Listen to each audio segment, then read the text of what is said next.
অন্নপূর্ণা নিয়ে বাড়ছে ক্ষোভ। নির্দিষ্ট দিন পেরিয়ে গেলেও অ্যাকাউন্টে ঢোকেনি টাকা। দক্ষিণ 24 পরগনা বিষ্ণুপুর থানার জুলপিয়া গ্রাম পঞ্চায়েত অফিসের সামনে বিক্ষোভ মহিলাদের। যোগ্যদের টাকা না দেওয়ার অভিযোগ।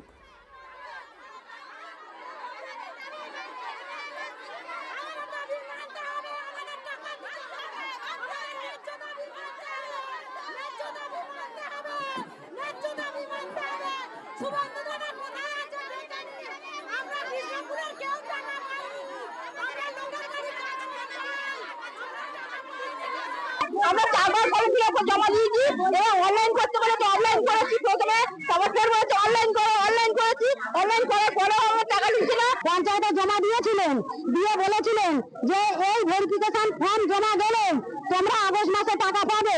আমাদের দাবি, আমাদের সরকার যাবতীয় বলেছিল, আমরা সবকিছু সরকারের মেনেই কাগজপত্র জমা দিয়েছি।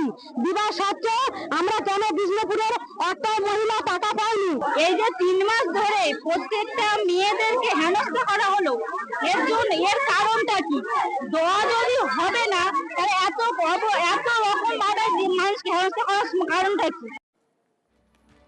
অন্নপূর্ণা যোজনার টাকা না পেয়ে পুরুলিয়ার দিকে দিকে বিক্ষোভ। পুরুলিয়ার রেনি রোড অবরোধ করে বিক্ষোভ মহিলাদের। সকাল থেকে অবরোধের জেরে গুরুত্বপূর্ণ রাস্তার দুপাশে দাঁড়িয়ে পড়ে বহু যানবাহন। খবর পেয়ে ঘটনাস্থলে পৌঁছয় পুরুলিয়া সদর থানার পুলিশ। অন্যদিকে পুরুলিয়া শহরের পুরুলিয়া জামশেদপুর 18 নম্বর জাতীয় সড়ক, সেখানে আন্দোলনের সামিল হয়েছেন মহিলারা। অভিযোগ, কেউ 2 মাস, কেউ 3 মাস আগে অফলাইন বা অনলাইনে আবেদন করেছেন, কিন্তু যোগ্য হওয়া সত্ত্বেও তাদের অ্যাকাউন্টে টাকা ঢোকেনি, এমনটাই দাবি করছেন তারা। পৌরসভা বা বিভিন্ন দপ্তরে বারবার জানিয়েও কোনো লাভ হয়নি, এমনটাও অভিযোগ।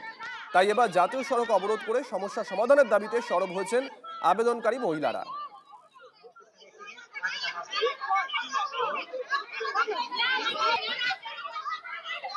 আমরা গতকাল থেকে আপনাদেরকে দেখাচ্ছি বিভিন্ন জেলার ছবি। অন্নপূর্ণায় ক্ষোভ, অশান্তি দক্ষিণ দিনাজপুর, ঝাড়গ্রাম, বনগাঁ, আসানসোল, বিভিন্ন জায়গায়।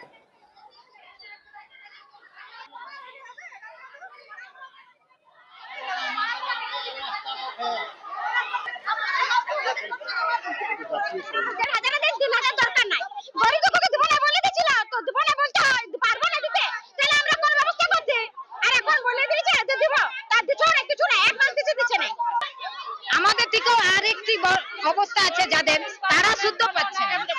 কেন পাচ্ছে না?